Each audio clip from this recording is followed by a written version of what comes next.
c'est l'heure de notre rendez-vous sur Europe 1, l'heure où l'on peut enfin laisser derrière soi les tensions de la journée et prendre le temps de se poser, de se recentrer sur soi. Un moment propice à l'échange, au partage, c'est le propre de cette libre antenne tous les soirs où vous pouvez évoquer tous les sujets qui vous tiennent à cœur en appelant dès maintenant le 39 21. Enfin, je dis dès maintenant, mais sachez quand même que à partir de 22h30, le standard est ouvert et vous y serez accueillis chaleureusement par Quentin et Asiba avec la complicité de Philippe Chartier qui réalise cette émission. Vous pouvez également nous écrire sur le site europe1.fr ou nous envoyer vos messages au 7 21 21 code nuit. Jusqu'à 1h sur Europe 1, Caroline Dublanche. Bonsoir Frédéric. Oui, bonsoir. Bonsoir. Alors vous voulez me parler d'une relation, j'allais dire assez particulière en ce sens que depuis 30 ans, oui.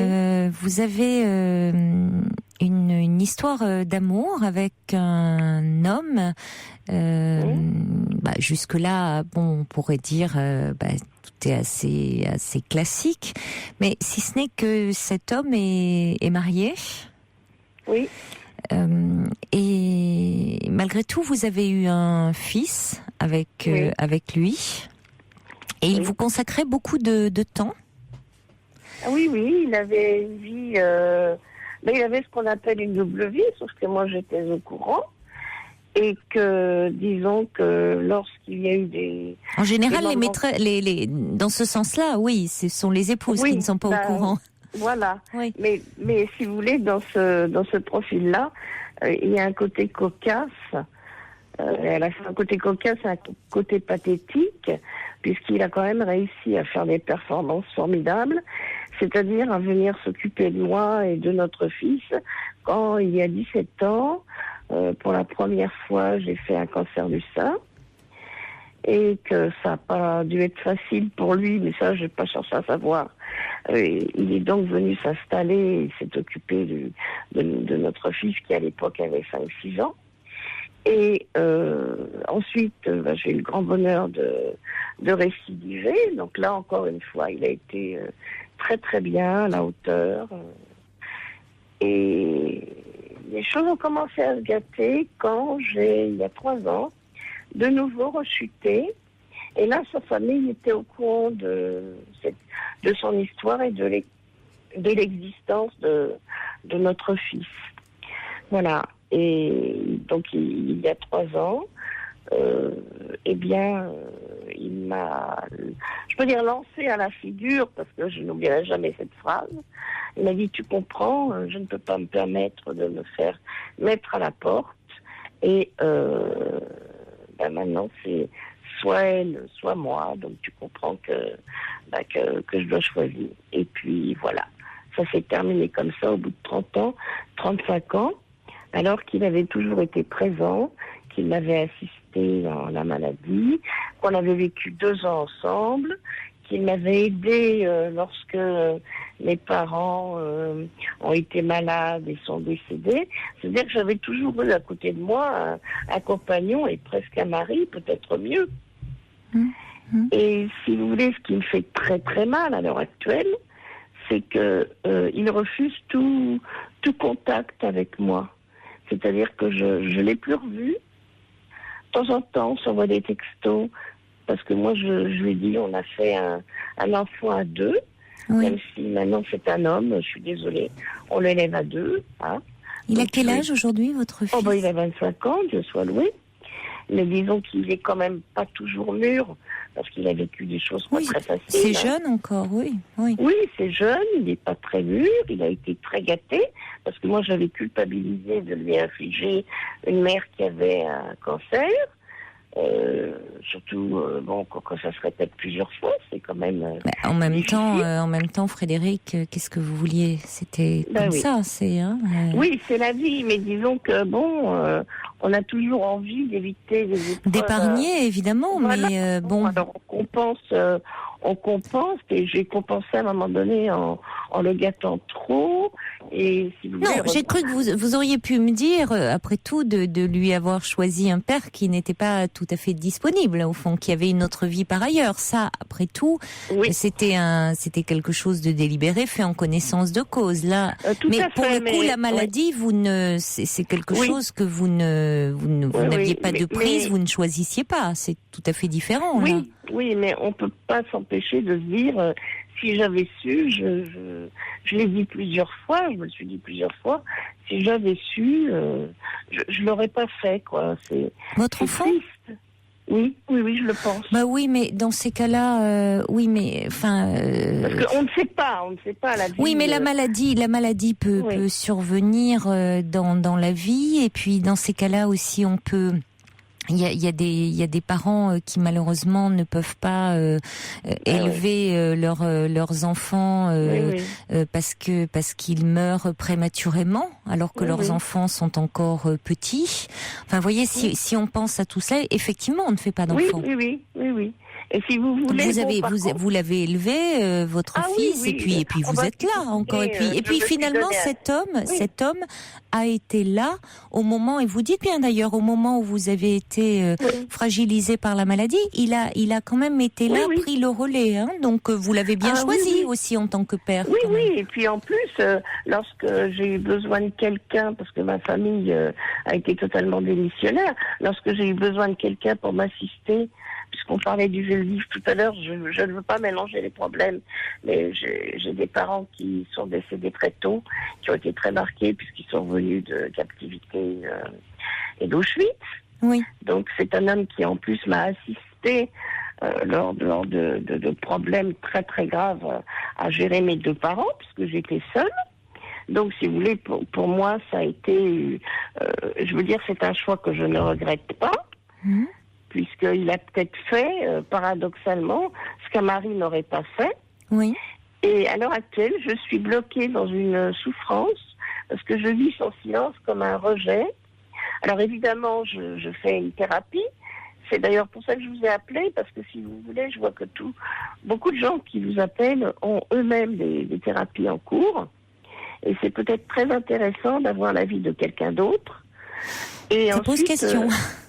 Oui, non, mais on peut toujours... Et puis aussi de gens qui sont en dehors, comme les auditeurs, et qui peuvent peut-être... Parce que j'ai un double problème. Oui, c'est plus ça, parce que moi, je suis pas là pour me substituer au thérapeute, puisque c'est pas du tout la même démarche. Hein. Et parfois, je dis, quand on est en thérapie, la parole, il est important de la centrer sur le lieu de la thérapie, parce que, attention à ne pas l'éparpiller, ça peut être une façon de court-circuiter la thérapie, ça peut être une résistance à la thérapie. Je le dis souvent, vous l'entendez d'ailleurs parfois à certains, quand je sens un peu quelque chose de cet ordre-là. Maintenant, dans l'échange qu'il peut y avoir, ou dans le fait de parler avec moi, parce que je parle différemment que je consultais dans un cabinet lorsque je suis à la radio. Mais en revanche, si on m'appelle pour dire mon psy m'a dit ça, et vous, qu'est-ce que vous diriez? Non, on met pas en compétition, voyez, de thérapeutes. Non, c'était pas par rapport à vous, Frédéric, c'était par rapport à la parenthèse que vous soulevez, que je me permets de répondre, parce que là, ça peut parler à d'autres auditeurs. Oui, tout à fait. Non, si vous voulez, moi, à l'heure actuelle, mon but, il est très personnel et très curatif, parce que j'ai une double souffrance. D'abord, je me sens rejetée, et puis, deuxièmement, je ne comprends pas. Je ne comprends pas pourquoi cet homme qui a été auprès de moi pendant plus de 30 ans, maintenant, refuse de me rencontrer, ne décroche pas. Enfin, je n'ai plus entendu sa voix. Oui, c'est dur, c'est très brutal et cruel cette prise de décision. Alors vous dites finalement, ce qui est important aussi dans cette émission, c'est aussi les réactions des autres auditeurs. Alors 3921, puisque vous pouvez appeler, réagir aux témoignages jusqu'à 1h, 7 21 21 code nuit, les courriels sur le site europe1.fr. Est-ce que votre fils, je n'occulte pas ce que vous me dites, mais je voudrais savoir un point déjà. Est-ce que votre fils est en lien encore avec son père? Oui, j'ai accepté.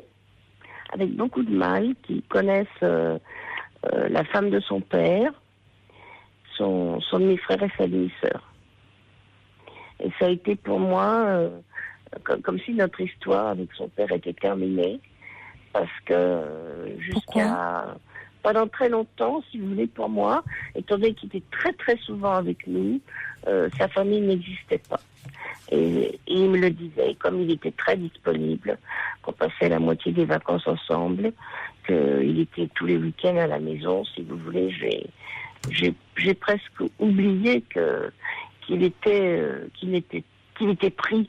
Vous voyez, pris dans le sens où quelqu'un pouvait lui dire stop. Et lorsque je suis rechutée, donc il y a 3 ans, c'était très dur d'avoir mon fils à la maison qui était en pleine révolte, en pleine étude, etc. Son père a dit que je m'en sortais mal avec lui. Donc je lui dis, bien écoute, si tu es si fort que cela, je pense que c'est le moment de le prendre avec toi. Et j'ai lâché. Et il est allé habiter chez son père. Et maintenant, il nous voit l'un et l'autre, séparément. Mais c'est bien, c'est en même temps courageux de votre part, enfin, d'avoir accepté cela, même si pour vous c'était douloureux. Mais pour votre fils, c'est important. C'est-à-dire que bon, vous avez c'était compliqué finalement. Vous saviez, en faisant ce choix d'avoir votre fils avec un homme qui n'était pas libre au fond, même s'il vous consacrait beaucoup de temps, qu'il a été très présent pour vous et pour votre fils. Bon, que ça pourrait être compliqué. Et ça a été très l'important, douloureux, hein. Ça a été très douloureux. Hein. Oui, mais pour votre fils, en tout cas, bon, il a, voilà, c'est ça. Vous avez agi en mère vis-à-vis de lui, en lui permettant de voir ce père qui a toujours été présent. Et d'avoir une famille. Oui, d'avoir une famille, parce que moi, et l'autre famille a eu l'intelligence aussi d'accepter, au fond, votre fils. Hein. Je pense à l'épouse qui n'a pas dû être simple. Et bon. Oui, j'ai pas trop compris. Là. Je me suis demandé comment elle avait réussi à présenter à tout le monde le fils de son mari. Quoi. Vous savez, parfois, ça doit pas être facile. Ça doit pas être facile, non, mais il y a des histoires comme ça dont on a parlé. Oui, on va pas y revenir, parce que c'est très très compliqué comme histoire. Oui, c'est très compliqué. C'est une histoire très compliquée. C'est compliqué. En ce qui vous concerne, vous, finalement, cet homme, au fond, on est vraiment dans la double vie.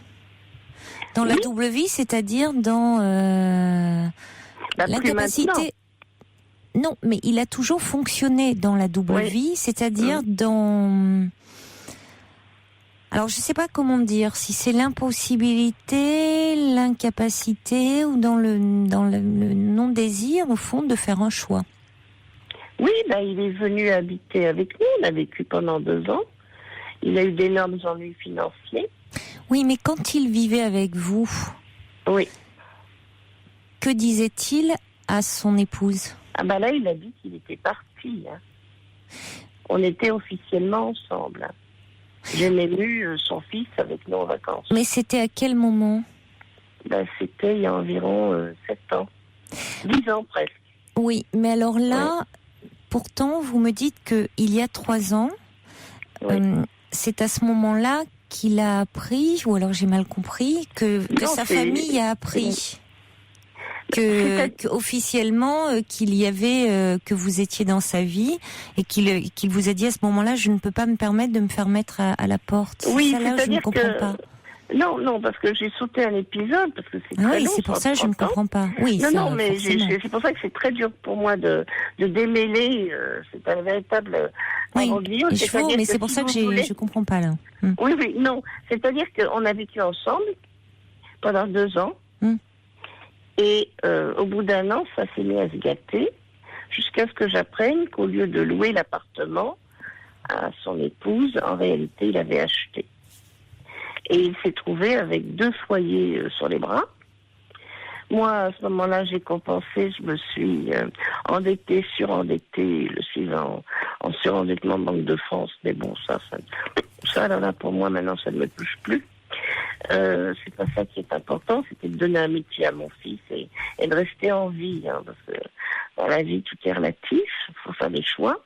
Et si vous voulez, quand il n'a pas pu faire face à ces deux familles, là, il est retourné chez lui. Mais on a continué à se voir. On a continué à se voir et à passer les vacances ensemble. Et puis, un jour, son fils qui se mariait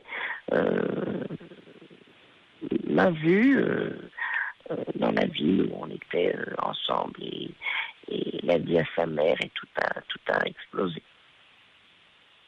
Voilà. Et si vous voulez, à ce moment-là, moi, j'avais rechuté. Mais sa mère était déjà au courant, de toute façon, que vous étiez ensemble. Bien sûr. Oui, donc mais l'explication elle selon... ne savait pas qu'on se revoyait, voilà.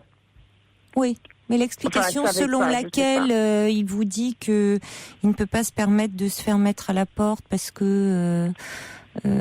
c'est-à-dire qu'à un moment, donc, il a fait le choix de revenir. Voilà.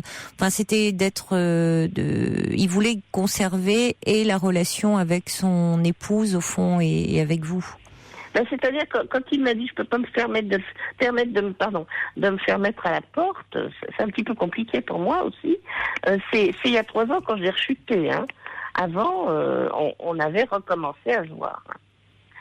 Oui, bien sûr, je comprends que ce soit particulièrement douloureux parce que ça correspond au moment de votre chute, mais est-ce que c'est vraiment lié puisque vous me dites que de toute façon, quand vous étiez malade, il a été là?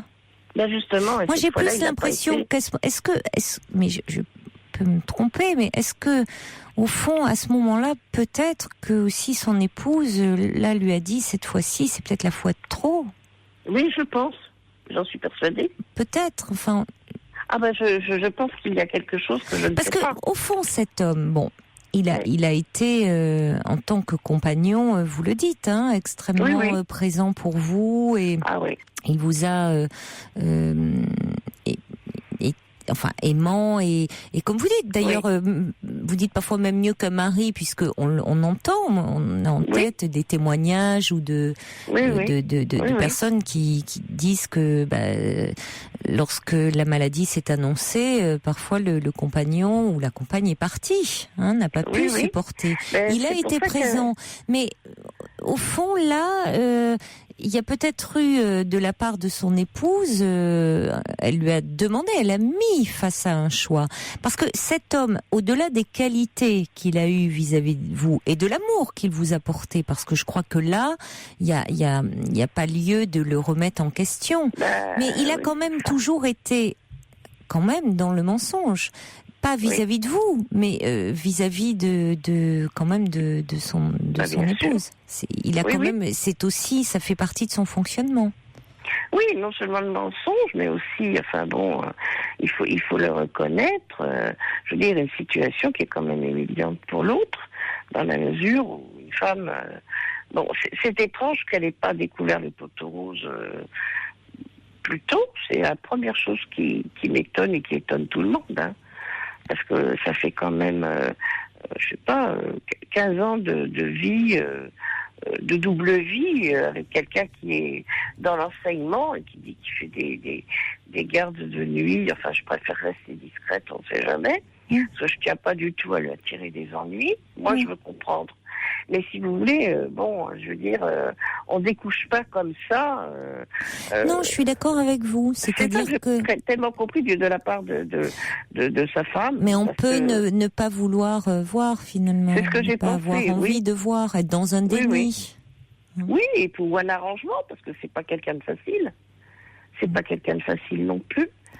Et si vous voulez, moi, ce que je ne comprends pas, c'est que de son côté actuellement, il n'y a même pas la possibilité de dialoguer, étant donné qu'il y a des tas de gens séparés et divorcés qui arrivent à se rencontrer, à être, si vous voulez, assumer ensemble des études, parce que les études, elles s'arrêtent pas tout de suite. Mon fils n'a pas encore... Bon, il finit là d'ici quelques temps. Il y a eu pas mal de problèmes, il en a eu aussi. Et si vous voulez, je comprends pas ce refus de dialoguer, de me parler, de me voir et qu'on se voit tous les trois tranquillement, 1 à 2 fois, je sais pas, par trimestre, où ça m'est égal, dans la mesure où moi, quand je vivais avec lui et qu'il me disait qu'il allait voir sa famille et manger avec ses enfants, je l'ai jamais empêché d'aller manger avec ses enfants et les voir. Donc je ne comprends pas pourquoi lui, maintenant, ne nous accorde pas. C'est compliqué de comprendre, Frédéric, c'est pour ça que j'appelle. Je comprends pas. Non, mais c'est compliqué parce qu'il y a une part aussi de ce qui est en jeu dans le couple là qui vous échappe, forcément. Tout à fait. Je comprends pas. C'est la première fois que je ne comprends pas comment, au bout de 30 ans, même ça fait plus. Ben, c'est douloureux, oui. C'est affreux. Je t'avoue qu'il faut un courage terrible. Je sais pas, je suis encore en vie, Donc, je pense aussi qu'il a eu la trouille, parce que une deuxième récidive, ça fait 3 cancers, ça fait quand même beaucoup pour une seule et même personne. Donc, je pense que, comme il a vécu dans le mensonge, il n'est pas parfait. Moi non plus, je le suis pas. Je suis assez explosive, assez impulsive. Et donc, si vous voulez, il a dû avoir, je pense, cette fois-ci très peur que ce soit la dernière fois. Vous voyez ce que je veux dire? Parce que c'est un cancer qui a métastasé par 2 fois. Et on se dit parfois, cette fois-ci, il faut sauver ma peau. Donc c'était la sienne, parce que je peux pas rester avec quelqu'un qui ne me garantit pas de vivre. Donc je le mettais dans une situation impossible. Et ça, je l'ai compris. Vous voyez ce que je veux dire? Oui, peur, vous voulez dire que ça l'amène très loin dans un éventuel accompagnement, d'être, c'est ça, après, un peu coincé, pris, piégé dans cette relation auprès de vous, éventuellement, si la maladie gagnait du terrain. C'est tout. Je pouvais y rester cette fois-là, comme les autres, si vous voulez, mais au bout de 3 fois, je pense que ça peut faire peur. Alors, c'est... Donc, je quitter avant d'être quitté, si c'est au fond abandonné avant d'être abandonné. Oui, et puis se protéger, c'est-à-dire se dire de toute façon, puisque je pense qu'il y a eu un ultimatum de l'autre côté. Bien écoutez, c'était, il pouvait pas choisir la personne qui lui offrait que de l'insécurité, c'est-à-dire moi. J'étais encore malade. Je pense qu'il a eu peur, là. Il a eu peur et s'est dit, c'est la première fois qu'il réagit comme ça, en tout cas. Oui, une réaction très, très extrême, très excessive. C'est horrible. Je suis d'accord avec vous. Qui est effectivement extrêmement douloureuse pour vous, puisque c'est un moment où vous auriez particulièrement besoin d'être de lui, d'être entouré. C'est-à-dire que j'aurais aimé être connu, mais en plus, il a été diabolique avec moi. Il m'a réclamé de l'argent, il m'a dit que je l'avais ruiné, que je l'avais mis plus bas que terre, que j'étais la source de tous ses ennuis. Enfin, et tout ça, c'était quand j'étais en chimiothérapie. Oui, il vous présente l'addition maintenant. Il m'a présenté l'addition maintenant, oui. Depuis 3 ans. Et si vous voulez, j'ai une peine infinie. Et en plus, je me sens rejetée parce que une femme, si vous voulez, qui est malade, qui s'est battue, j'aurais aimé au moins qu'ils reconnaissent mes qualités et mes défauts. Ensuite, du coup, ce rejet, il est pour moi tellement violent que si vous voulez, je peux même pas approcher un homme, ou un homme peut pas m'approcher. C'est terminé. Je suis devenue une espèce de sauvage parce que pour moi, Attendez, déjà pour le moment, vous avez déjà à faire face là. Je reconstruis ma vie là. Vous avez déjà à vous reconstruire, oui, à faire face à beaucoup de choses. À beaucoup de choses, à la maladie. Oui. C'est-à-dire que pour l'instant, ça va. J'ai repris mon travail. C'est déjà important, ça. Oui. Je continue ma thérapie. Je fais du théâtre. Ça m'apporte beaucoup de choses. J'en fais depuis 3 ans, d'ailleurs. Et ça, j'ai pu me libérer, puisqu'on me rigolait un petit peu au nez, quand même. Et puis, si vous voulez, je suis d'un autre côté, par contre, je suis devenue moi-même. Ça m'a permis de trouver des choses en moi que je n'avais pas avant, parce que je l'aimais, je l'adorais tellement, si vous voulez, que pour moi, lui faire un bon petit plat, y mettre tout mon cœur, ça suffisait largement à mon bonheur. Donc j'ai dû trouver d'autres ressources. Et j'ai beaucoup souffert, mais si vous voulez, j'ai réussi quand même à faire du théâtre, à monter sur scène. Mais je pense que vous êtes certainement au plus près de vous-même, certainement beaucoup plus que cet homme. Qui encore une fois, bon, je vous le répète, mais a quand même a toujours fonctionné dans le mensonge. Oui. Et qui à un moment ne peut pas affronter, même si c'est un peu son paradoxe, il a affronté des épreuves, épreuves dures, mais au fond qui ne le concernaient pas lui. Ah ouais. C'était vous qui étiez directement touché. Ça ne veut pas dire qu'il n'en était pas affecté. Ah non, je l'ai entendu pleurer, j'ai été très étonnée. Non mais oui, il était à vos côtés et il a fait face.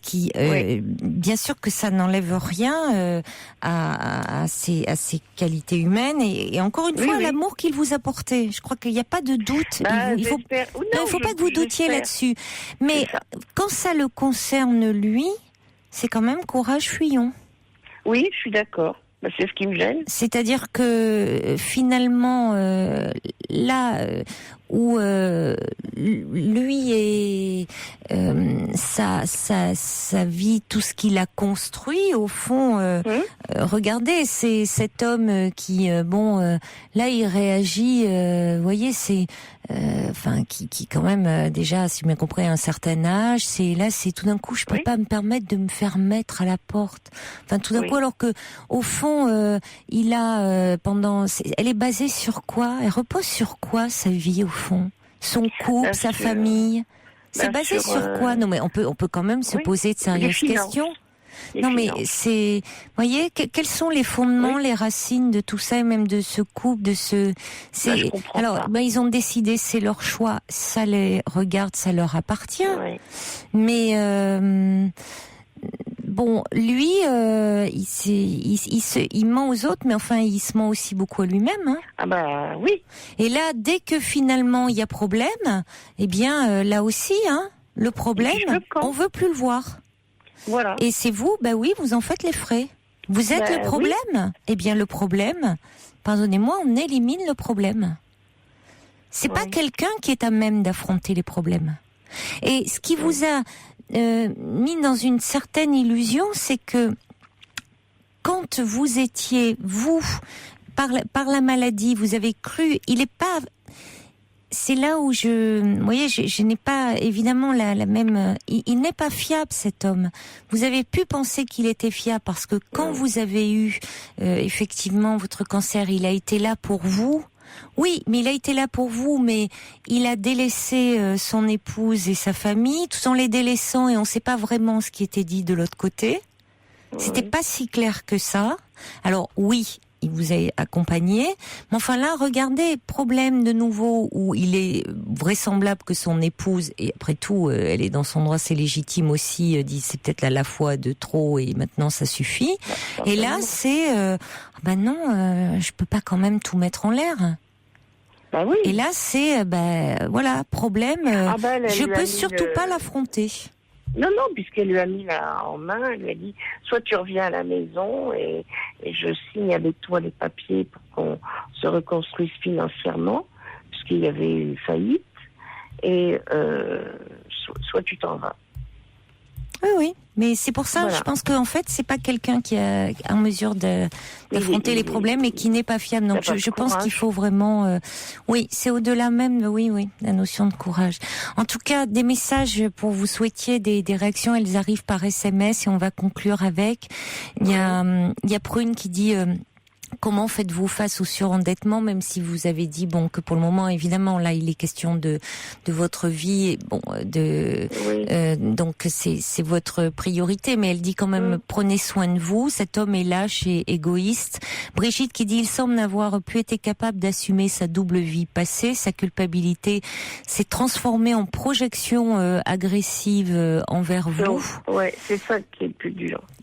Le subversif dit on compose tous tant bien que mal avec notre part d'ombre. Lorsque celle-ci paraît trop, dérange trop, on la condamne violemment pour mieux la dénier. Ouais, il est dans un déni complet, c'est-à-dire que là, voilà, un problème, on l'occulte. Oui, mais ça ne résout pas le problème de ses sentiments vis-à-vis de moi. Hein. Non, mais il cloisonne. Il a dû cloisonner toute sa vie. Et là, il est au-delà du cloisonnement, il est dans le déni maintenant. Et oui, mais il devient d'une agressivité. Peu importe. Maintenant, c'est douloureux pour vous, mais ça, il faut que vous en parliez, vous, que vous soyez soutenu, que vous puissiez en parler. Maintenant, vous, il faut que vous arriviez à avancer.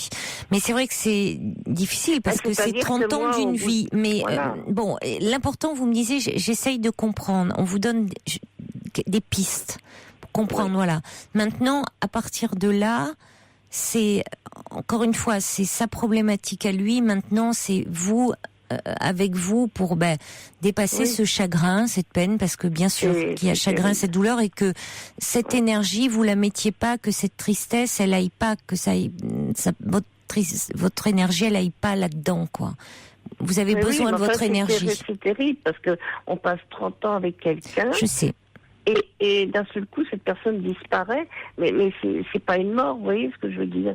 Il existe quelque part, et je sais pas s'il est heureux ou pas. Peu importe. C'est plus dans cette notion, mais enfin, c'est une disparition, et un silence, un mutisme. Si l'autre fois, j'ai eu 6 textos, on ne sait pas pourquoi, sur un autre thème, etc. Quelquefois, il me répond pour notre fils, mais vraiment, je me demande comment il peut être. Oui, il est très dur. C'est là où il est dur. Oui. Oui, honnêtement, je me demande comment il peut d'un seul coup, au bout de plus de 30 ans, me rayer de sa vie comme ça. Là, pour moi, je pense pas qu'il vous raye de sa vie. Il peut pas rayer 30 ans de sa vie. Encore une fois, mais je vous dis, il est dans la protection. Lui se protège. Lui sait se protéger. Oui, lui, donc Frédéric, il va falloir que vous appreniez à vous protéger. Mais c'est pas évident. Hein. Non, c'est pas évident, mais il va falloir apprendre. Parce que lui sait très bien le faire. Avec le déni, c'est un mécanisme de défense. C'est névrotique, mais c'est un mécanisme de défense. Et ça fonctionne très bien. Donc, je vous dis pas d'être dans le déni, mais je vous dis d'apprendre à vous protéger. Mais j'entends bien que vous ne l'êtes pas.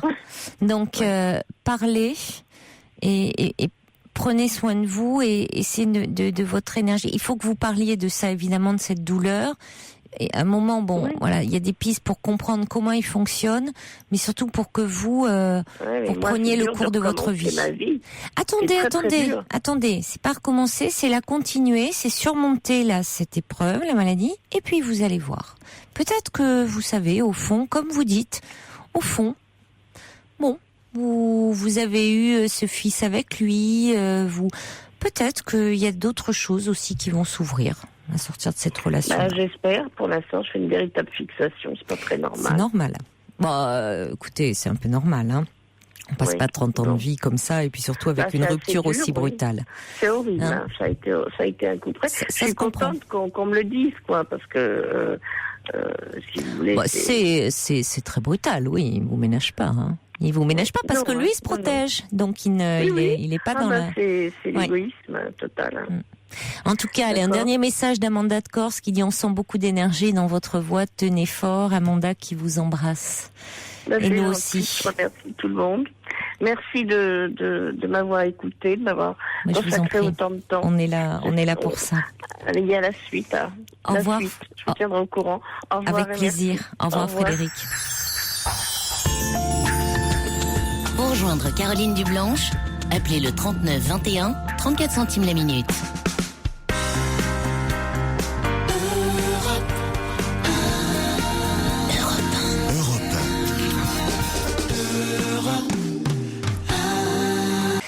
un petit message du subversif qui arrive au 7 21 21 code de nuit à propos du déni. Je disais donc c'est un mécanisme de défense, c'est un mécanisme de défense névrotique qui finalement on occulte la réalité. C'est une protection en fait, ça marche bien, mais bon, le problème c'est que au fond on s'aveugle nous-mêmes, donc ça peut fonctionner, on peut fonctionner des années comme cela, et c'est vrai que c'est difficile de regarder parfois la réalité, les choses telles que l'on est en face, ça fait souffrir au début, donc c'est pour ça que être dans le déni, eh bien ça protège dans un premier temps.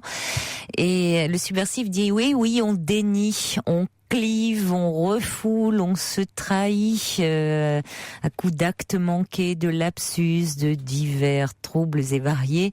On a tous une double vie parce qu'on se trompe avec nous-mêmes. Ça me rappelle une phrase de Pierre Assouline qui avait écrit, je crois que c'est un roman que j'avais beaucoup aimé d'ailleurs, qui s'appelait Double vie, et qui disait on a tous une double vie à partir du moment où on a une vie intérieure. C'est pas tout à fait faux. Et quand en plus on a un inconscient, alors là, n'en parlons pas. Marie-Claude me dit impossible de vous joindre de Bruxelles où je séjourne quelques jours. Je voulais vous embrasser ainsi que tous ceux que j'aime. Et oui, malheureusement, vous ne pouvez pas nous joindre de l'étranger, mais vous pouvez dans ces cas-là nous laisser votre numéro si vous voulez nous appeler, témoigner à l'antenne. Et par courriel sur le site europe1.fr, dans la rubrique objet, numéro de téléphone complet, par SMS, et nous vous rappellerons, et comme ça vous pourrez témoigner à l'antenne. Je voulais faire un petit clin d'œil amical aussi à comment dire, un jeune homme qui m'a appelé, c'est Karim de Champigny, voilà, qui est à l'écoute également, et on va accueillir tout de suite Juliette. Bonsoir Juliette. Oui, allô ? Oui, bonsoir. Bonsoir Caroline. Bonsoir. Oui, bonsoir et bravo pour votre émission. Merci. Qui permet aux personnes de s'exprimer. Ah ben, c'est fait pour ça, c'est une libre antenne, donc. Oui. Bon, alors écoutez, je vais vous raconter mon anecdote qui est particulière, parce que, voilà, je me suis fait opérer d'un cancer au mois d'avril. Oui. Bon, évidemment, consécutivement à la chimio, bien sûr, j'ai perdu mes cheveux. Oui.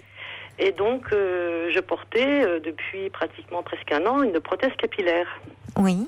Voilà, qui m'allait très bien et puis à laquelle je me suis très bien habituée. Vous aviez choisi quelque chose qui était proche de ce que vous aviez auparavant comme coupe de cheveux. Absolument semblable, d'accord. Oui, j'ai eu beaucoup de chance de tomber sur un modèle qui était complètement semblable à ce que j'avais habituellement, donc ma coupe qui était vraiment identique. D'accord. Mm-hmm. Alors, donc, me faisant opérer, je portais encore cette prothèse après l'opération.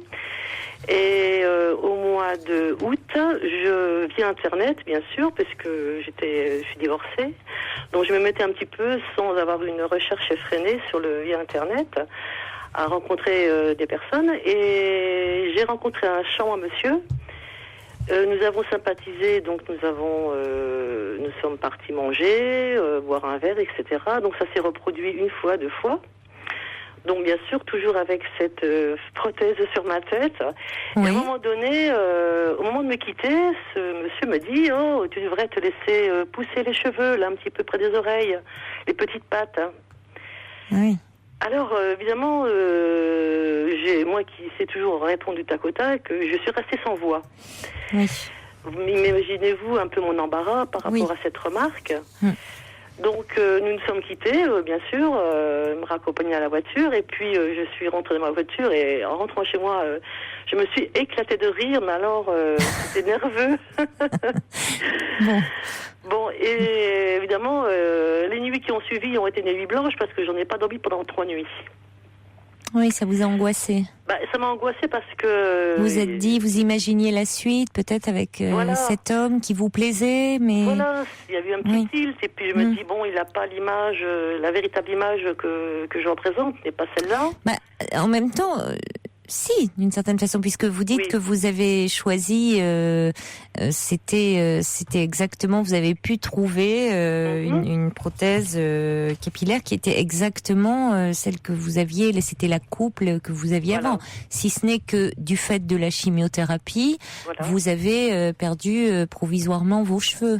Tout à fait. Donc vous savez, mais sinon l'image que vous avez renvoyée à cet homme était celle que vous aviez, si ce n'est que en dessous il n'y a pas de cheveux pour le moment, donc c'est compliqué là pour vous. Oui, mais enfin il se trouve à un moment donné, si vous voulez, les cheveux repoussent. Ah ben oui. Donc c'était l'été, il faisait chaud et puis ça commençait à me gêner un petit peu, j'avais chaud en dessous, je transpirais. Et consécutivement à cette remarque, il s'est écoulé 4 jours. Et puis je me suis vue dans ma glace sans cheveux, enfin sans la prothèse. Et je me suis dit, allez, hop, je l'enlève. Oui. Je l'enlève, advienne que pourra, les gens me regarderont comme ils veulent, mais je me montre telle que je suis. Ah oui. Parce que finalement, l'image que je montrais, c'était moi sans être moi. Si vous voulez, après opération, parce qu'évidemment, il y a eu quelque chose qui s'est passé. L'image de la reconstruction de soi-même, elle passe par une étape qui fait que, surtout les femmes, c'est particulièrement aux dames, les cheveux sont importants. Ah oui, oui. La coiffure, puis oui, c'est un atout de séduction indéniable, oui. Absolument. Et la société qui nous renvoie les images aussi, actuellement nous sommes dans une société qui renvoie l'image importante par rapport au visuel, à tout ce qu'on voit autour de nous. Non, mais c'est vrai que on dit même les femmes, mais même les hommes qui perdent leurs cheveux sont quand même, c'est pas facile pour eux. Ils ont beau dire, c'est pas un moment. Après, soit ils finissent par l'accepter, ou ils en font un atout. Mais au moment, souvent, on voit quand ils commencent, les plus jeunes et tout, qui commencent à perdre leurs cheveux, la calvitie chez les hommes, c'est quand même encore assez problématique. Tout à fait, c'est vrai.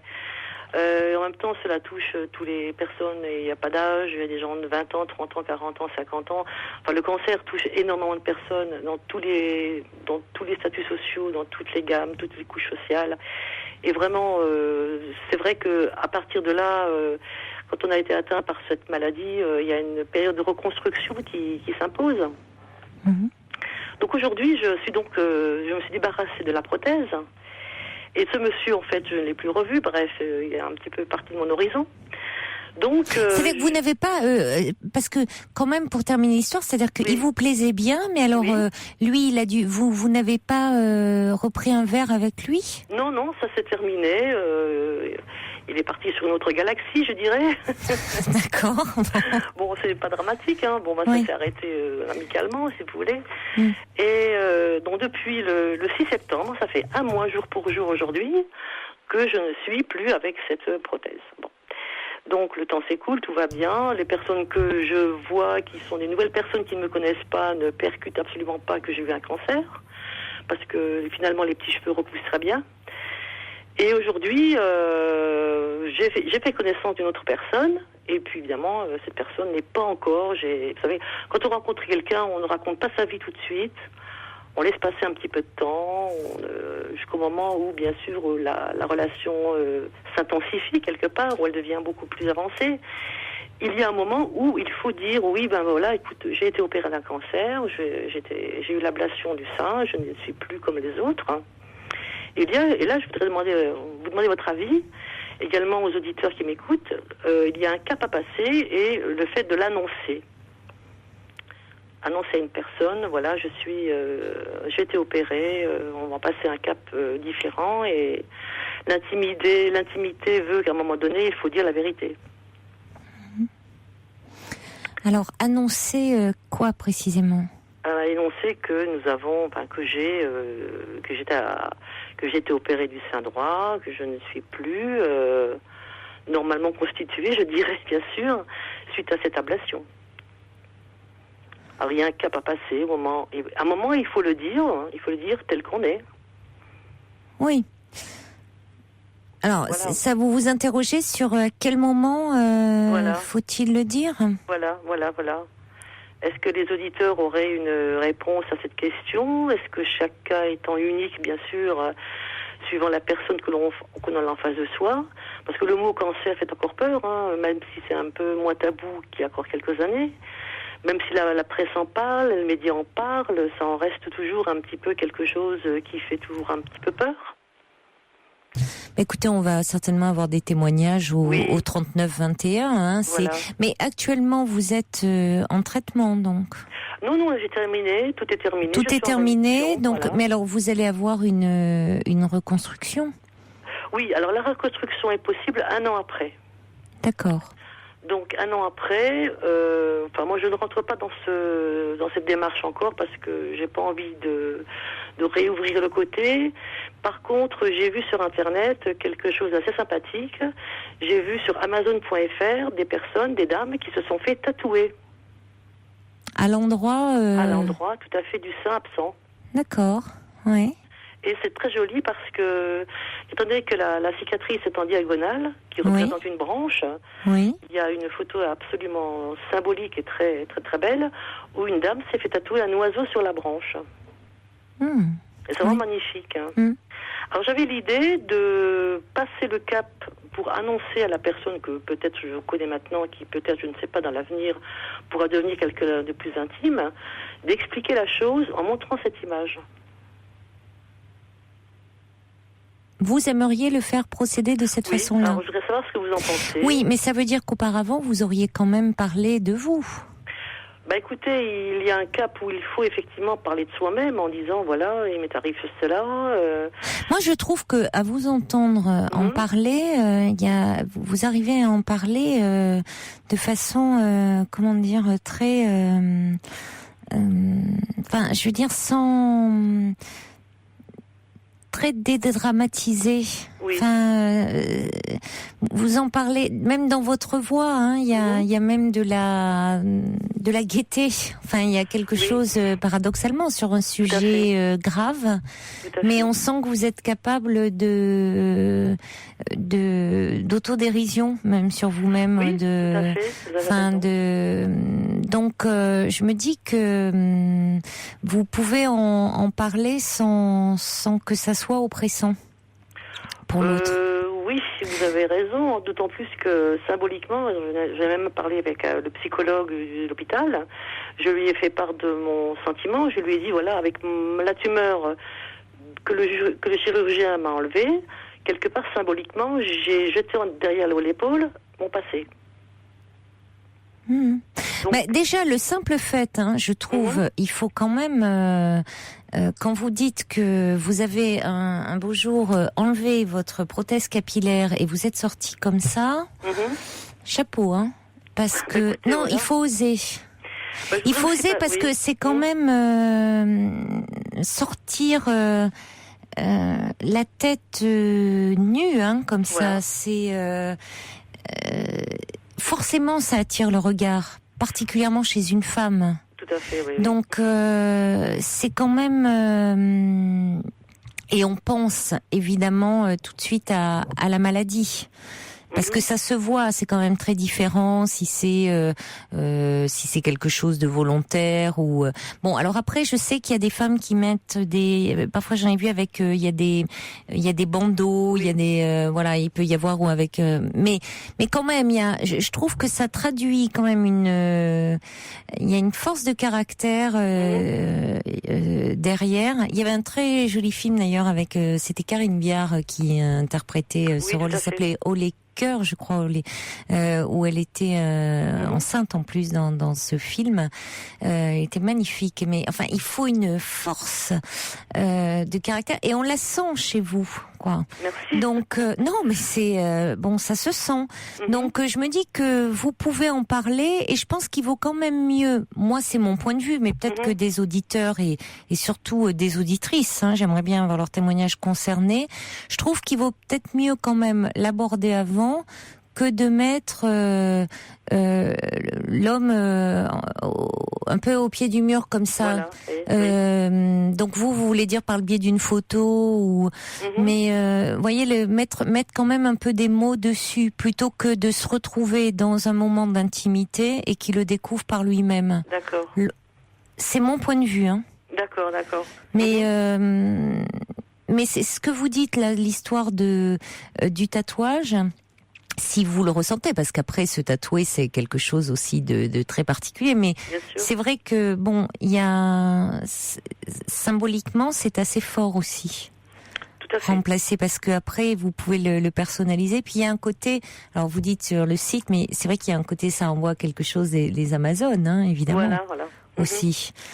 Qui ont il y a de cet ordre-là. Donc il y a Prune qui dit: je vous trouve très forte, hein, vraiment tous mes vœux de bonheur. Elle dit: dites-le lui simplement.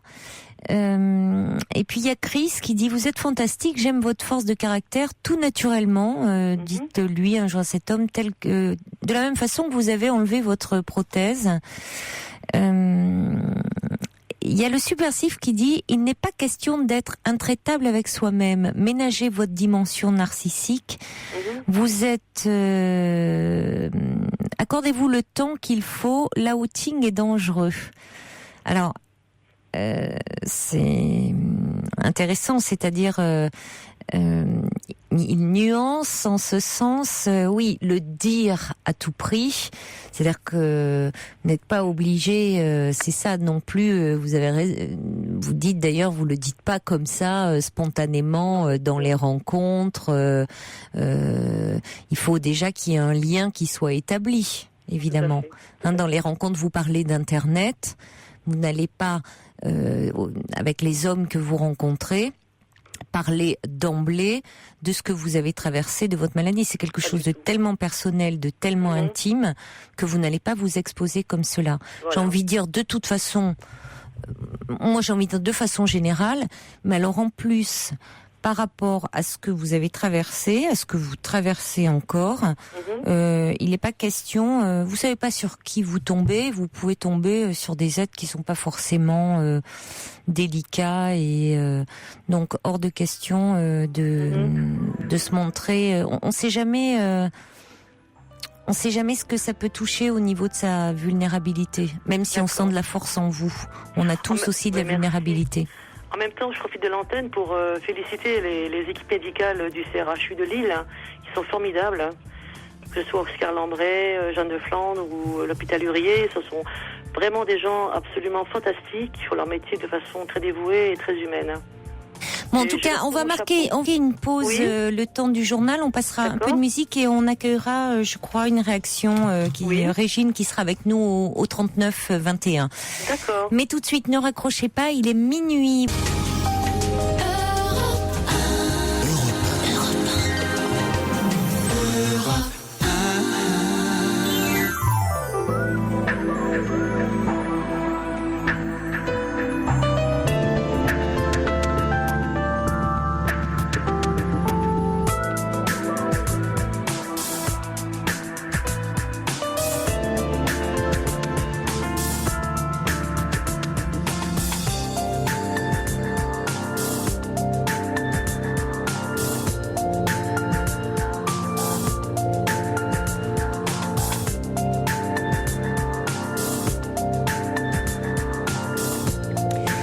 Soyez les bienvenus si vous nous rejoignez maintenant sur l'antenne d'Europe 1. Cette libre antenne est la vôtre. Vous pouvez vous y exprimer en toute liberté et sans tabou jusqu'à 1h. Le 39 21 est à votre disposition.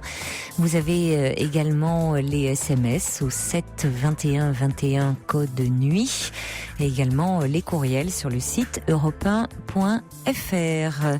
Nous sommes en compagnie de Juliette qui nous parlait juste avant le journal de minuit de de cancer, d'un cancer du sein, et du fait dans les rencontres amoureuses, de savoir peut-être à quel moment en parler, comment en parler à un homme.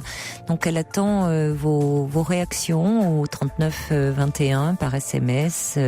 Donc on compte sur vous. Mais auparavant, nous allons passer un petit peu de musique. On va retrouver Juliette. Oui. Alors Juliette, déjà de nombreuses réactions qui arrivent par SMS au 7 21 21 code de nuit. Un message qui dit: je pense que vous lui direz naturellement et assez vite, car vous êtes honnête avec vous-même et avec les autres. Quelqu'un qui dit: je suis entièrement de l'avis du subversif. Personnellement, j'attendrai une reconstruction mammaire avant de rencontrer à nouveau un homme. Notre message qui dit: après une ablation, une reconstruction il y a 7 ans, je ne sais toujours pas comment l'annoncer à un homme et pourtant je reste désespérément une femme. J'espère que cet échange va aider également cette auditrice. Brigitte qui dit: il me semble qu'il faut d'abord prendre le temps d'établir une vraie relation sur des bases totalement indépendantes de votre maladie. Il y a Salomon qui dit: il me semble que cette intimité ne peut se révéler qu'après les premiers dévoilements réciproques émotionnels, ce qui rejoint un peu le témoignage de Brigitte, c'est-à-dire que il faut déjà qu'il y ait une intimité émotionnelle qui se crée. Et puis un message aussi qui dit: je pense qu'il ne faut pas présenter la chose abruptement par une simple image qui, même jolie et symbolique, met l'homme au pied du mur. Et je voudrais aussi rebondir là-dessus parce que même si vous avez trouvé le fait, le tatouage. D'ailleurs, je m'interrogeais sur le fait, vous êtes renseigné, on peut après faire un tatouage sur cette zone-là, ça ne pose, sur un point de vue médical, ça, oui. Vous avez vu avec un oncologue, ça ne pose pas de problème.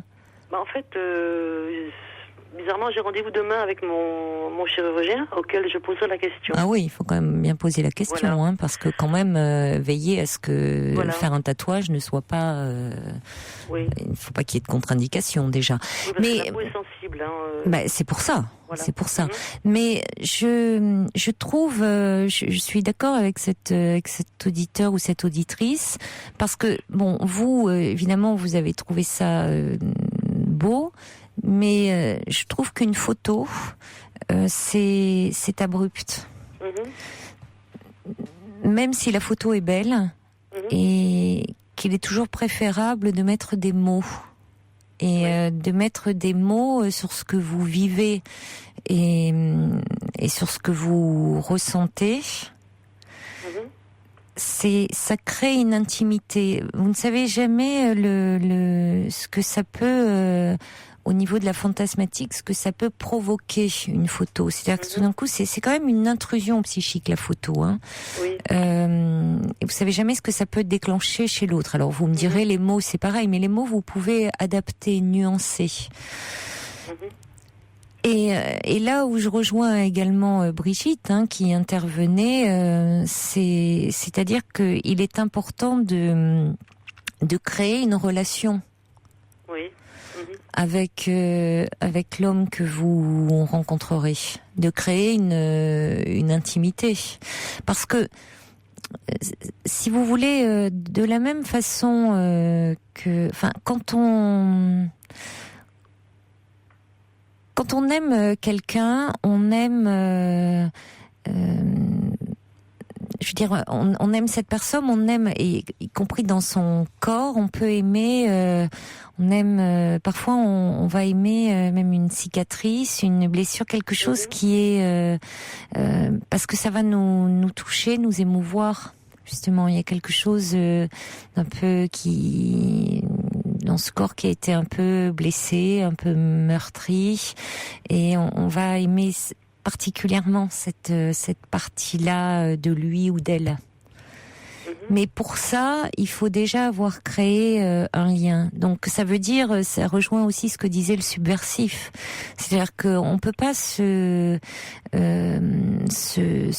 mettre comme ça totalement nu, au propre, au figuré, devant n'importe qui.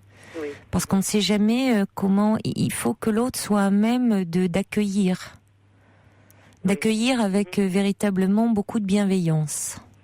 Oui, c'est vrai que ça sélectionne très rapidement les personnes que l'on a en face de soi-même. Il y a des personnes qui sont réceptives, d'autres moins.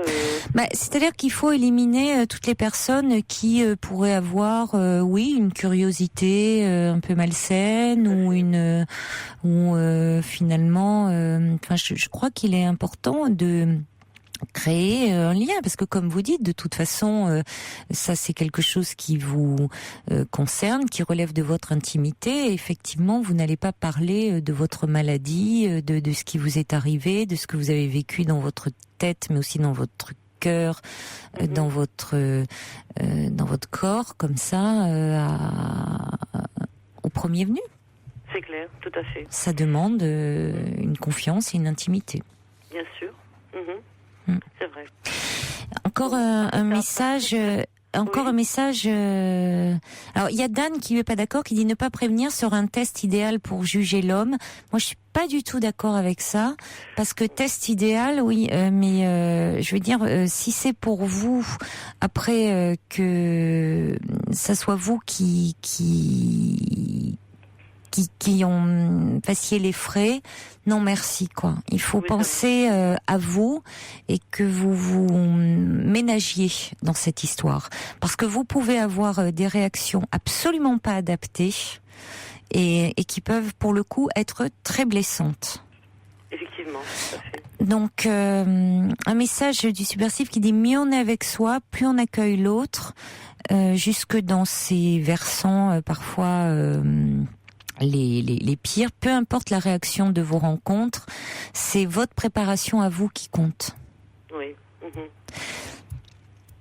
Alors, on va accueillir Régine. Merci d'être avec nous, Régine. Bonsoir. Allô ? Oui, bonsoir Régine. Caroline. Bonsoir. J'apprécie beaucoup votre émission que j'écoute tous les soirs depuis pas mal d'années. Merci d'y participer. Et puis voilà, je voulais intervenir ce soir pour le témoignage de Juliette, parce que je suis dans la même situation qu'elle, plus ou moins. Oui. Donc j'ai eu un cancer du sein, j'ai pas été opérée, et je suis en chimiothérapie. Demain, je suis en chimiothérapie, je devrais être couchée, mais bon. Oui, en effet. Oui, vous reposerez. Mais franchement, le problème des cheveux, des cheveux ou de la cicatrice qu'on a au niveau du sein, qu'on soit opéré ou pas.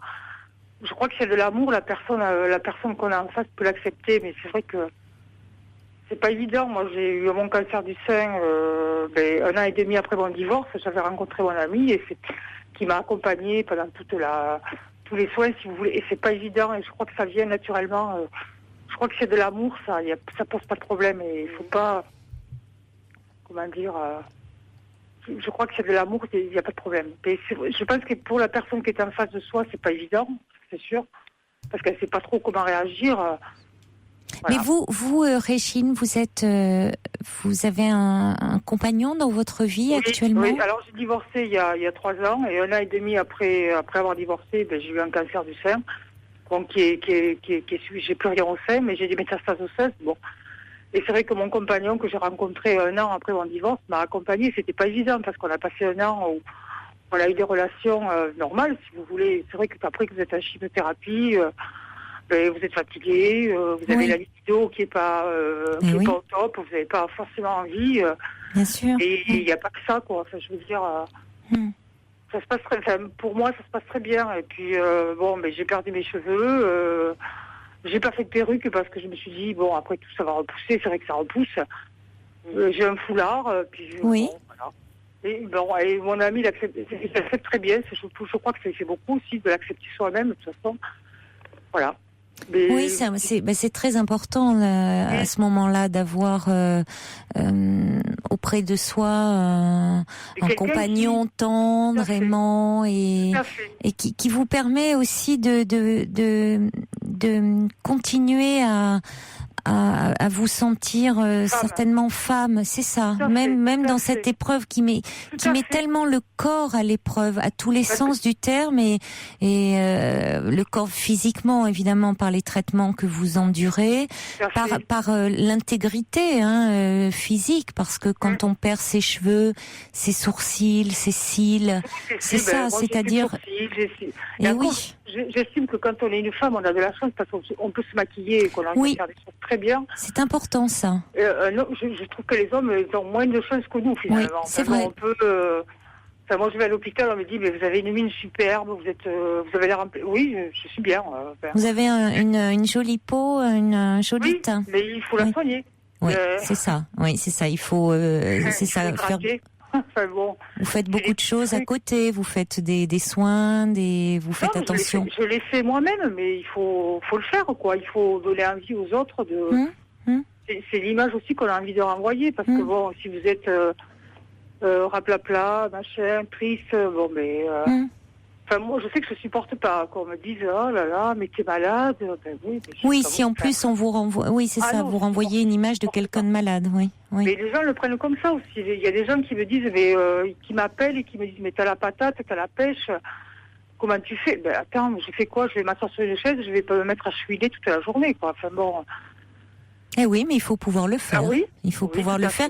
Mais en même temps, c'est vrai que c'est un tout, parce que le fait de vous voir aussi l'image que vous renvoie votre miroir, et c'est pas là, c'est ce qu'on appelle le bon narcissisme. C'est aussi l'image que vous renvoie, c'est-à-dire garder cette estime de vous-même, garder c'est ça, parce que quand on arrive à plus supporter tout d'un coup cette image de soi, cette nouvelle image de soi aussi qu'il faut se réapproprier. Et quand vous dites justement quand on est une femme et qu'on a cette possibilité-là, parce que c'est pour ça aussi qu'il y a des esthéticiennes qui passent maintenant dans les services d'oncologie pour apprendre avec. Alors il s'agit pas de se farder, mais avec un léger maquillage, avec un peu. C'est des trucs tout bêtes, quoi. Oui, mais tout bête, mais qui en même temps... qui améliore l'image qu'on peut renvoyer, quoi. Exactement. Et ça, c'est important parce que dans cette maladie, ça aide aussi à garder quand même le moral et d'avoir évidemment aussi... la présence, là, pour le coup, d'un compagnon à ses côtés qui garde le cap et cette complicité, cette tendresse. Quand on rencontre quelqu'un avant d'être malade, qu'on a passé un an et demi normal, quoi, je veux dire, sans être malade, avec des relations normales, et qu'on se retrouve malade et qu'on peut pas... Une relation amoureuse, au bout de 6 mois où tout est rose, vous avez les yeux qui brillent et qui papillent... Enfin bon, vous vous retrouvez avec... Mais c'est important la personne qu'on a en face, quoi. Bien sûr. Qu'elles comprennent. Et de toute façon, je crois qu'il n'y a que l'amour. De toute façon, c'est ce que j'ai dit à Quentin, ou je ne sais pas qui je suis en premier. C'est très important. Vous avez dû avoir Quentin parce que si c'est un jeune homme, c'est Quentin, parce que sinon c'est Asiba. Donc voilà, elle n'a pas la voix aussi grave, Asiba. Non.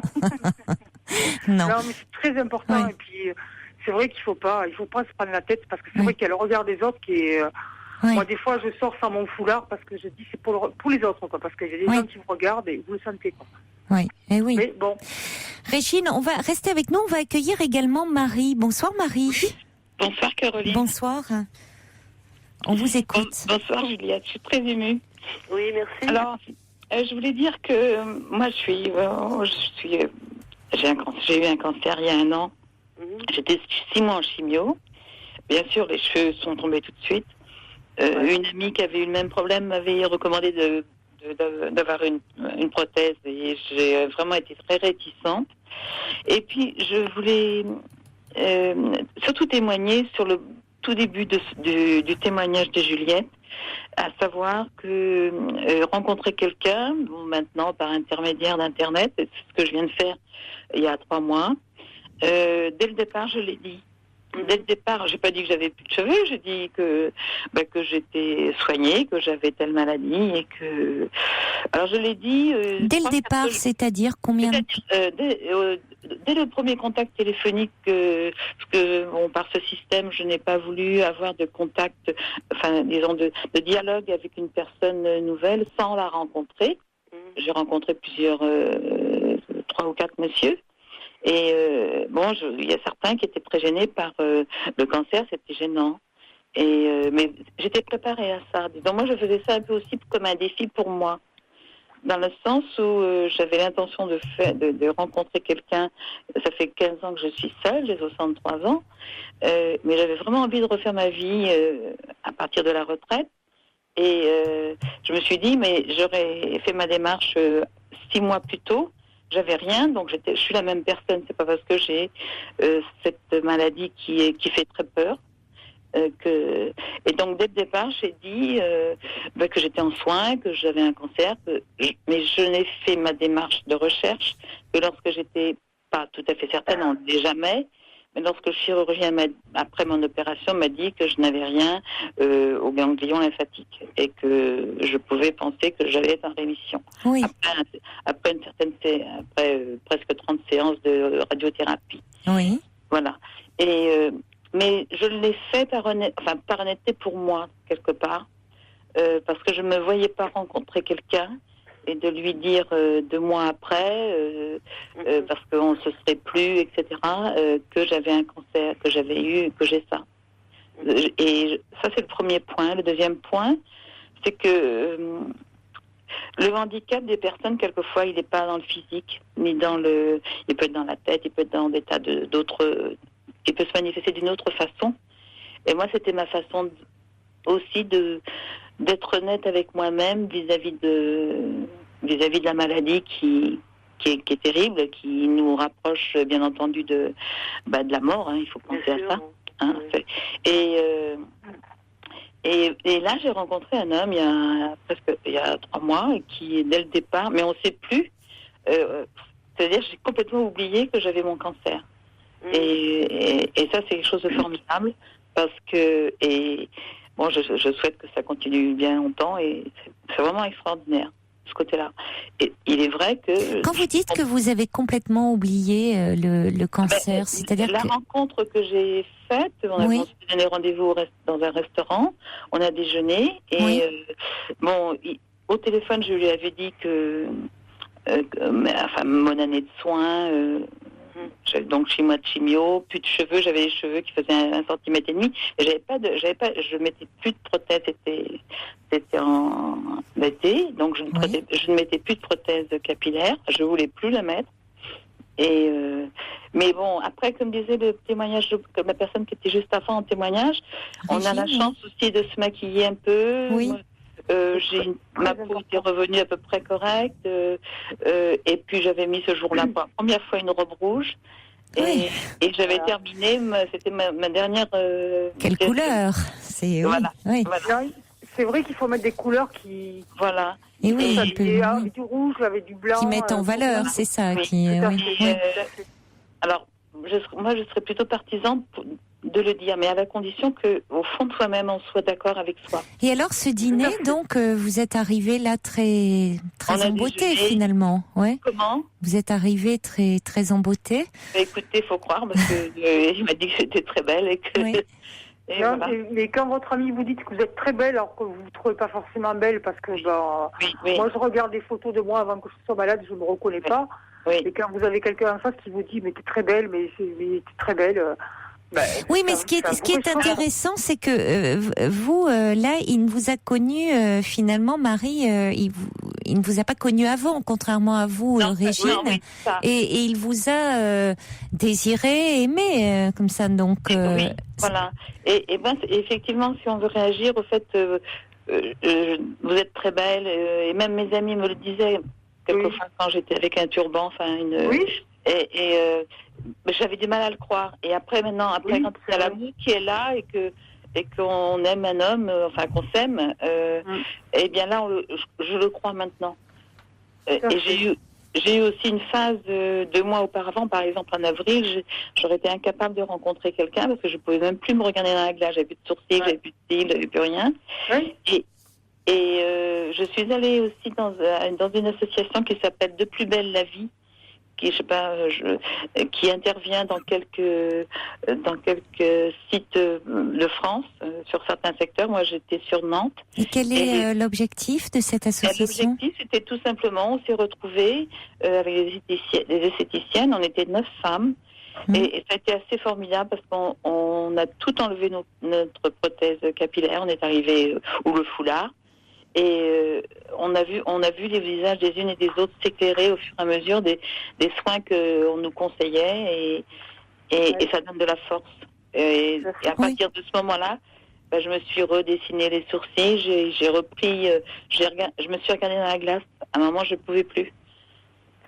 On entend souvent des femmes comme ça dire qu'elles ne peuvent plus à un moment se regarder dans la glace. Oui. Et faut se faire aider comme ça. Oui. Mais après, l'association, si t'es là, parce que c'est important, je pense. Comment ça s'appelle ? De plus belle la vie. De comme DE, plus belle la vie. Plus belle la vie. Oui, c'est pas sur le feuilleton sur France 3, ça n'a rien à voir. Non. C'est voilà. Une petite chose pour peut-être avant qu'on se quitte, Juliette, vous souhaitiez des réactions, ça vous encourage. Précisons quand même, Marie, que votre histoire d'amour se poursuit à l'heure actuelle. Tout à fait. C'est très important. C'est très important et ça aide à guérir. Et en fait, je crois que j'aime encore plus cet homme parce que malgré ce handicap, ce problème lourd quand même, c'est lourd. Je vais encore être en soins pendant plusieurs années, toutes les 3 semaines, mais ça c'est plus du préventif après. Mais moi et je me dis j'étais la même personne, c'est pas parce que j'ai un morceau de sein en moins ou parce que j'ai plus de cheveux que je suis pas la même et qu'avant. Donc, ce cancer, je ne veux pas qu'il gagne sur ma vie sentimentale. Je veux pas qu'il... Oui, je comprends. Voilà, j'ai pas voulu. Voilà, et ça, j'ai commencé à faire ça également avec mon environnement. Mes petites filles qui ont 11 ans et 6 ans, j'ai essayé de rire, d'être le mieux possible avec elles. Et en leur montrant que j'avais des soins, on ne va pas parler de cancer, surtout avec la petite, mais et puis mes amis autour, et il est vrai que le fait de ne plus avoir de cheveux, quelquefois, ça gêne le regard. Enfin, le regard est dur à supporter. Ce qui est fou, j'étais en train de penser, peut-être que s'il n'y avait pas eu cette maladie, vous l'auriez pas rencontré, cet homme-là. Ah, ça, j'en suis certaine. Tout à fait. Oui. Tout à fait, parce que... Je dis pas que c'est pas la maladie qui vous lie, parce que vous vous êtes rencontrés, vous vous aimez, on voit bien que ça n'a rien à voir. Oui. Mais peut-être que sans cela, vous ne seriez pas parlé de la même façon, vous n'auriez pas été sur site, c'est ça et... J'aurais pas fait cette démarche aussi. Voilà, oui. Et même vous il y a eu une ouverture, vous êtes parlé différemment, il y a quelque chose, c'est ça, il y a aussi, parfois, il faut des épreuves pour s'ouvrir, il y a Sergio qui dit tous ces témoignages me confortent dans ce que je pense, l'essentiel c'est l'amour et la force qu'il donne, et on l'entend. Il y a Chris aussi qui est complètement sous le charme, qui dit en tout cas, moi ce que je pense c'est que ce soir toutes les femmes qui se sont exprimées sont très belles, bravo, et je vous souhaite tout le bonheur du monde, dit Chris. Vous trois. Mais je souhaite aussi à Juliette parce qu'elle a une très belle voix et il y a un dynamisme dans sa façon d'être et voilà et ça m'a bien amusé l'histoire des petites pattes là qui quelquefois quand on est à la prothèse. Oui. Une fois cet hiver j'avais donc la prothèse et j'avais mis un joli petit béret par-dessus c'est blanc. C'est joli ça. Et du coup j'ai voulu enlever mon béret mais le truc est parti avec.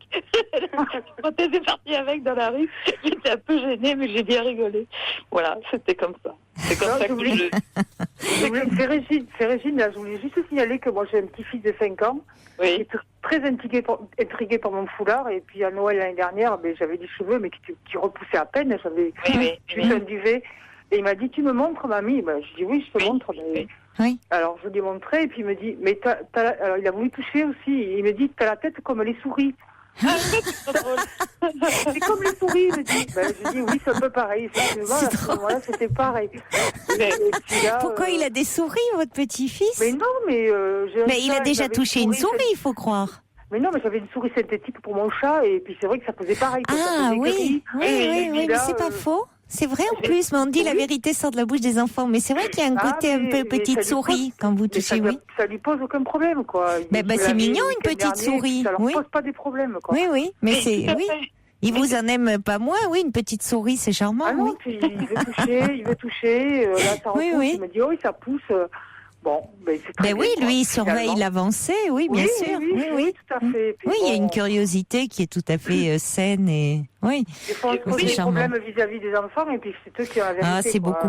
beaucoup plus simple, oui. Exactement. C'est Surtout beaucoup quand plus simple. ils sont plus petites. La petite de 6 ans, à Noël, j'étais chez eux et j'ai fait la sieste dans son lit. Et à un moment, ma prothèse je l'avais mise à côté.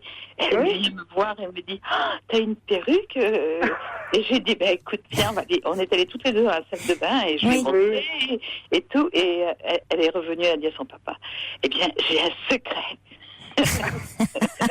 Non, il faut pas. Ah oui, mais elle n'a pas dit lequel. Non, Ça devait la démanger quand même. Hein. Oui, tout à fait. Et oui, parce que quand même, elle s'est empressée d'aller voir son papa. Ben oui, mais quel secret, évidemment, que sa mamie avait une perruque, ça c'est vrai. Mais ça doit soulever des questions. C'est vrai que surtout selon les âges, de dire tiens pourquoi, qu'est-ce qu'il y a derrière et pourquoi et la maladie et peut-être comme vous avez dit. Donc c'est vrai que c'est important de pouvoir leur répondre aussi. Mais je pense que pardon. Suivant comment on le présente, je pense que ça les choque pas, quoi. Si on non, exactement. non, pas du tout. Ben, on voit bien. Mais c'est vrai qu'après, selon l'âge, il est important de pouvoir répondre aux questions que ça peut susciter. Oui. Quand pour les enfants, oui. Et il me semble que c'est aussi peut-être le reflet qu'on en peut donner aussi aux autres personnes qui n'ont pas subi ça et qui trouvent, qui voient, parce qu'on le regarde au départ dans les yeux des gens. Dès qu'on arrive, on voit tout de suite que ça choque un peu quelque part si on a les cheveux très, on voit bien. De toute façon, ça se voit. Il n'y a pas que c'est pas un crâne rasé parce qu'on a envie d'avoir les cheveux très très courts. Je sais pas, mais peut-être que si on arrive nous à l'assumer en face, ça va mieux. Ça va mieux. Ça c'est certain. Oui. Ça c'est comme tout, hein. Effectivement, du coup, à partir, vous avez tout dit, hein, parce que vous pouvez du coup mieux reprendre avec les autres, même mieux gérer peut-être, y compris d'ailleurs des réactions de peur, de défiance, ou voire même d'agressivité. Hein. Quand on a peur, on peut être agressif. Finalement, les gens ont surtout peur de la mort parce que si on a un cancer, c'est qu'on est à l'échéance brève, ça pour dans l'idée des gens. Bien sûr, même si de plus en plus beaucoup de cancers maintenant se soignent, se guérissent. Juliette, il faut bien reconnaître que les gens pensent à ça, mais nous aussi. C'est quand même la première chose à laquelle on pense. C'est pour ça que ça fait encore très peur. C'est indéniable, hein. Il faut pas. Bien sûr. Et puis il y a de gros progrès au niveau médecine, surtout pour le cancer du sein, particulièrement. Pour tous les cancers d'ailleurs, mais je crois que le cancer du sein a un peu plus de progrès depuis quelques années. Et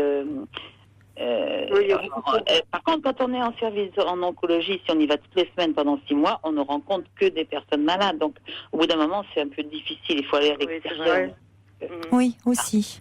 Il y a un message pour conclure qui me dit une pub tourne sur le net, c'est un dialogue homme-femme par ordinateur qui se passe bien et quand la femme écrit j'ai un cancer, l'homme est gêné mais réfléchit. Je ne sais pas quoi, mais bon, ça veut dire qu'il y a des choses qui bougent aussi. Il faut quand même tirer un coup de chapeau à tous nos compagnons, soit des maris ou des. Mais on entend là qu'il y a beaucoup d'hommes effectivement à vos côtés qui aussi sont très présents et très aimants. Vous avez raison de les mettre à l'honneur également. Oui, parce que j'ai rencontré beaucoup de femmes en service quand on était en chimio et pratiquement toutes qui étaient accompagnées avaient de très bons compagnons qui, franchement, ça les aidait beaucoup. Et ça m'a bien encouragée aussi dans le but de ma recherche. Voilà. Merci beaucoup en tout cas de tous ces témoignages. J'espère que ça vous aura aidé, Juliette. Merci à toutes les petites souris. Ça va nous, on va retenir tous ceux ça. qui sont en traitement, de ne pas perdre espoir et de s'accrocher parce que la médecine fait d'énormes progrès. C'est vrai. Bravo à tous ceux qui cherchent, dans l'ombre, qu'on ne met pas assez à l'honneur. Ils sont formidables. Merci beaucoup. Merci, merci à vous toutes. Merci de m'avoir écouté. Au revoir. Et merci à toutes et bonne soirée. Au revoir, bonne Caroline. soirée. Au revoir. Bonne soirée, au revoir. Allez, Sergio dédicace ce disque à Georges, qui n'est pas présent ce soir. Il doit rédiger ses maximes. Alors, Yacinda, on renvoie un petit SMS pour dire au sujet de la pub qui tourne sur le net. Oui, j'avais pas la fin, et c'est la fin qui est importante, parce que Yacinda disait à propos de cette pub, c'est un dialogue homme-femme par ordinateur ça se passe bien. Quand la femme annonce qu'elle a un cancer, l'homme est gêné et réfléchit. Bon, on en était resté là. Il hésite et répond « et alors ?» car il veut la voir en vrai. Yacinda dit « je trouve cette pub émouvante et encourageante ». Oui, ils font beaucoup de choses. On voit aussi à la télévision cette jeune femme qui va voir son médecin généraliste, qui dit « c'est grave docteur ». Il lui dit « non, pas du tout, je vous prescris un petit arrêt, c'est un cancer ». Il dit « un jour on en arrivera à cela, il faut l'espérer ». Et bon, c'est une façon effectivement d'en parler, de dédramatiser, et c'est bien qu'on puisse en parler. Il y a Sébastien qui nous envoie un mail pour dire faut pas contourner le sujet, sinon cela entretient tous les fantasmes de la société, encore autour du mot cancer. Cela fait partie de vous, de votre histoire. Vous ne l'avez pas caché sous votre prothèse capillaire, donc vous êtes prête à le dire simplement et sans impudeur. Bonsoir Denise. Bonsoir madame. Bonsoir. Ah oui, je m'étais endormie, mais je me suis relevée vite pour vous écouter. Et vous remercie de m'avoir accueilli. Oui, je vous en prie. Caroline, je voudrais vous dire ce que j'ai depuis plusieurs années. Je fais vite, comme m'a dit Quentin. Voilà, j'étais mariée avec un militaire. Le militaire, au bout de quelques parachutistes. Et au bout de quelques années, il est parti en déplacement. Il n'est plus revenu pendant 17 ans, voir ses 4 enfants. Voilà, ces 4 enfants qui ont grandi tant bien que mal, malgré qu'ils sont maintenant professeurs, etc., et militaires gradés, mais elles ont le visage des enfants marqué par le manque d'un père. Triste. Et ça s'était manifesté par de l'anorexie, surtout celle qui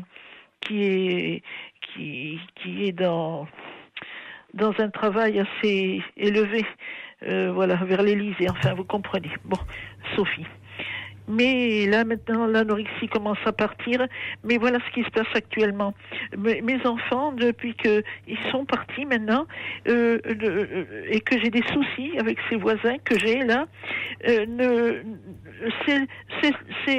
s'éparpillent et ne prennent pas cas des ennuis que j'ai avec ces vous. Alors, il m'est arrivé, mettons, à Hendaye, une femme de ménage qui était chez moi, elle m'a cassé la hanche volontairement.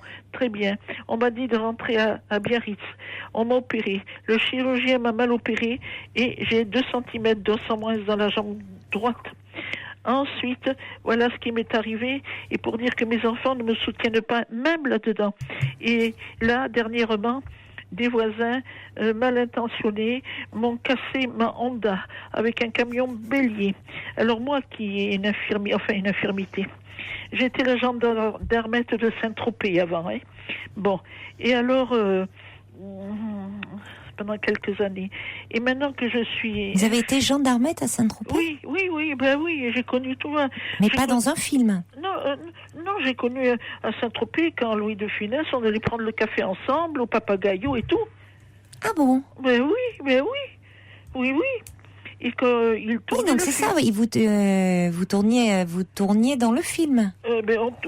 Plus ou moins, nous, les vrais gendarmes ont prêté notre service, mais on n'était pas payés. C'était comme ça, quand il y avait des gendarmes qui suivaient, on les cherchait, on courait dans le sable pour les rattraper, mais on crapahutait dans le sable pour pas qu'ils nous voient, les nudistes.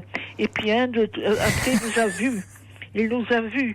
Et alors, ils se sont tous échappés, les grosses femmes et tout ça s'échappait sur la plage à moitié nu. Je vous dis, il y a 20 ans, c'était le bon temps. Et on prenait le café, justement, face au Papagayo. Oui, c'est quoi ça ? C'est un café ? Comment ? C'est un café, le Papagayo ? Ah oui, ainsi que l'autre face à la... Ah, mais comme là, j'ai pris mon café de la nuit, je n'arrive pas à trouver... Oui, dites-moi, vous êtes bien réveillée, là. Hein ? Oui. Et là, et là, on allait prendre, on allait jouer aux boules. Enfin, j'allais jouer aux boules avec le grand en blanc. Comment s'appelle-t-il déjà? Comment? À Saint-Tropez. On allait Eddie Barclay. Eddie Barclay, voilà. Ah oui. Très gentil. Très gentleman. Oh oui, il était très bien. C'était mes jours heureux là-bas. C'était les jours heureux. C'était la belle époque, Saint-Tropez, à ce moment-là. C'était il y a 20 ans. Et donc, après, quand le mari major partait outre-mer, j'étais obligée d'arrêter. Alors, j'ai pas fait longtemps. J'y allais, je revenais travailler, bien sûr. Oui. Et puis, des fois, on nous disait, sans nous payer, vous tournez là, vous faites de la figuration. Mais bien, le Louis de Funès, hein. Il avait toujours peur qu'on lui vole son château. Son château qui se trouvait dans le département de la Vendée. Ah oui, il avait toujours cette peur-là. Ah oui, qu'on lui vole ses bouteilles de vin et tout ça. Il avait cette peur. Oui. Mais alors, il était d'une gentillesse. Et d'une gentillesse, jamais de grossièreté. On posait nos képis, on pesait nos képis au café. Puis ils en ont tourné quelques-uns, donc vous avez dû les voir. Ils venaient tourner l'été, c'est ça? L'été, oui. Oui. Vers Ramatuelle, on allait les tourner. Ah oui, oui. Et vers Cogolin. Ah oui, oui. Et vers Cogolin. Donc vous avez, ils ont tourné ça combien d'années sur plusieurs années. Parce que oui, ils en ont fait quelques séries, des gendarmes à Saint-Tropez. Ah oui, c'est des trésors, ça, de films. Et une qui était gentille, c'était Claude Jansac. Ah ben, elle jouait la femme de Louis de Funès dans de nombreux films. Jansac, oui. Et Louis de Funès avait pris Claude Jansac comme femme. Alors, il lui disait d'étudier pour arriver au galon de son mari, puisqu'elle était veuve. Un colonel lui disait, mon cher, je veux que vous étudiez. Louis de Funès lui disait, mais non, ma biche. Après, il lui disait, plus gradé, pas adjudant-chef, capitaine, colonel. Alors, elle le forçait à étudier. Et lui, il n'était pas content, mais enfin, il lui disait, ma biche. Enfin, il lui embrassait la main et ça faisait comme des éclairs. Vous vous rappelez de ça?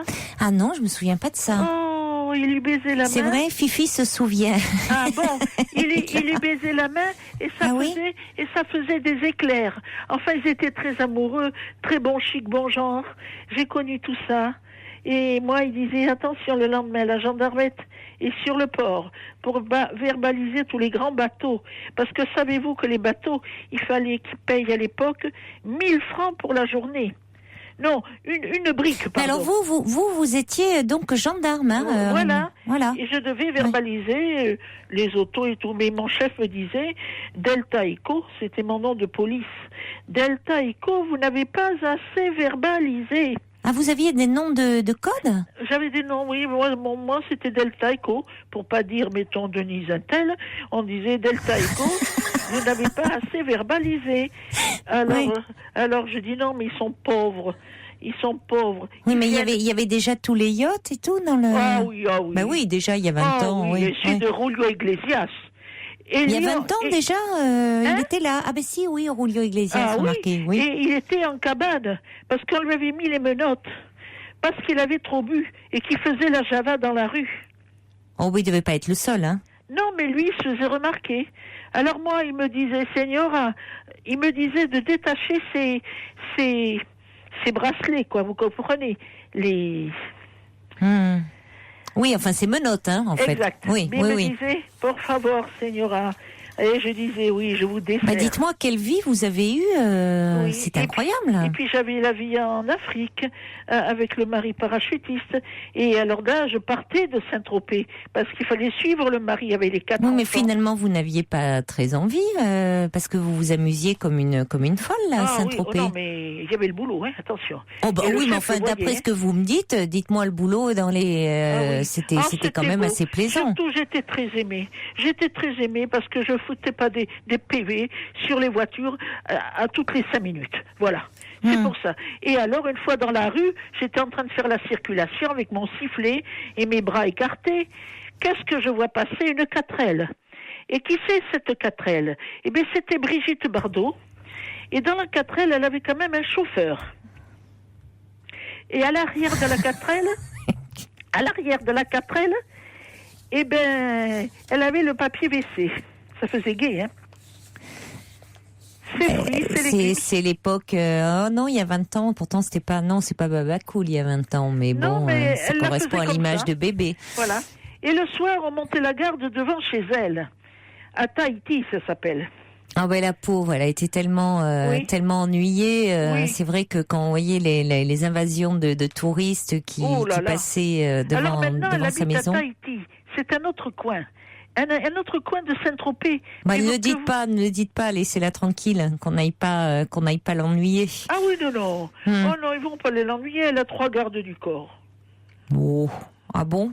Oui, non, mais ils vont plus l'ennuyer parce qu'elle part souvent. Dans ses interviews, elle dit qu'elle vit, je crois, assez tranquillement maintenant. Elle semble vivre assez simplement cette dame, vu la je maison, crois. Elle est belle, hein.